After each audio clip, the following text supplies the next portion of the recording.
আজকে আলু দিয়ে ডিম দিয়ে একটা রেসিপি বানাবো। তার জন্য আলুটা প্রথমে সিদ্ধ করে নিয়েছি আর দুটো ডিম নিয়েছি। আলুটা প্রথমে একটু কদুকস করে নেব।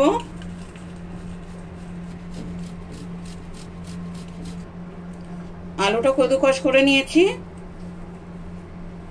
আলুটা যখন কদুকস করবে তখন একদম ঠান্ডা করে নেবে। গরম গরম আলু করলে জল জল থাকবে। এবার এর মধ্যে ডিম ফাটিয়ে দিচ্ছি দুটো।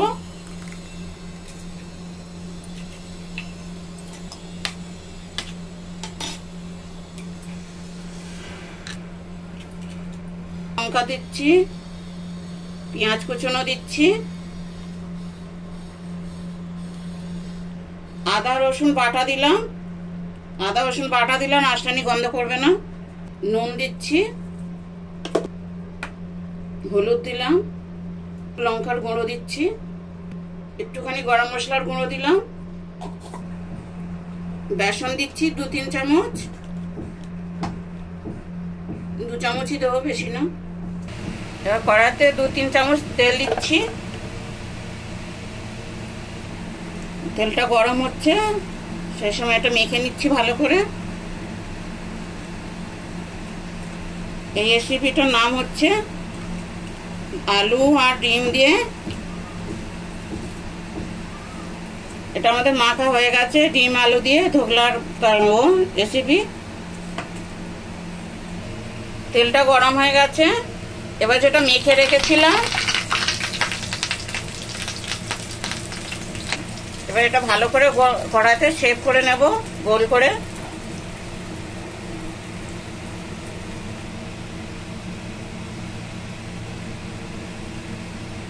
এটা গোল করে এটা দেবো, তাহলে ভালো লাগবে দেখতে। এবার এক সাইড 10 মিনিট ভেজে নেব ঢাকা দিয়ে। ওটা হতে হতে একটা মশলা করে নেব। তার জন্য রসুন নিয়েছি, আদা নিয়েছি, পেঁয়াজ নিয়েছি, টমেটো নিয়েছি। এগুলো একটু জলে সিদ্ধ করে নেব। এটা এক সাইড হয়ে গেছে। এবার এটা উল্টে আর এক সাইডে করে নেব। প্রথমে এটা থালায় ঢেলে নেব, ঢেলে নিচ্ছি।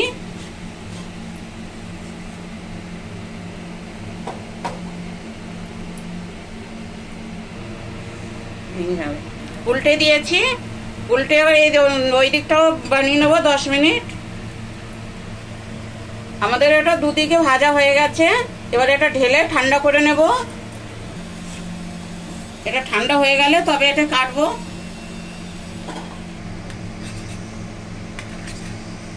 আমাদের পিস এটা হয়ে গেছে, কেটে নিয়েছি, এরকম ছোট ছোট পিস করে নিয়েছি।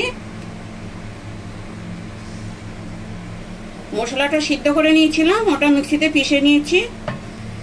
তেল দিয়েছি, তেল গরম হয়ে গেছে। ওর মধ্যে তেজপাতা দিচ্ছি, গোটা গরম মশলা দিচ্ছি, মশলাটা পিষে রেখেছিলাম এটা দিয়ে দিলাম।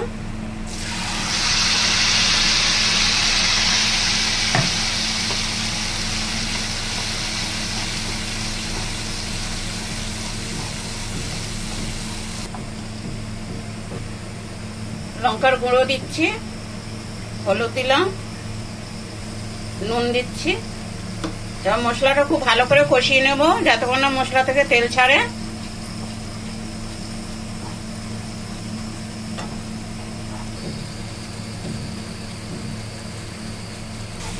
মশলাটা ভালো করে কষানো হয়ে গেছে, মশলা থেকে তেলও ছেড়ে দিয়েছে।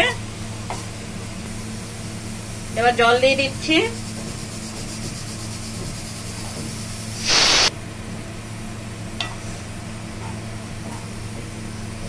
ঝোলটা ফুটতে দেব। ঝোলটা ফুটে গেছে।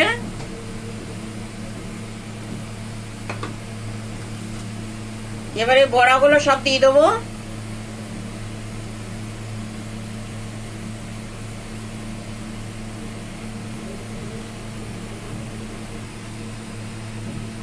বড়াগুলো সব দিয়ে দিয়েছি। এবার 5 মিনিট ফুটতে দেবো ভালো করে। তরকারি রেডি। এবার নামিয়ে দেবো। একটু ঝোলই রাখবো, একটু ঠান্ডা হলে একটু ঝোলটা টেনে নেবে। নামানোর আগে একটু ঘি দিচ্ছি। আপনারা আপনারা গরম মশলা দিতে পারেন, আমি একটু ঘি দিলাম। আলু ডিম দিয়ে ধোকলা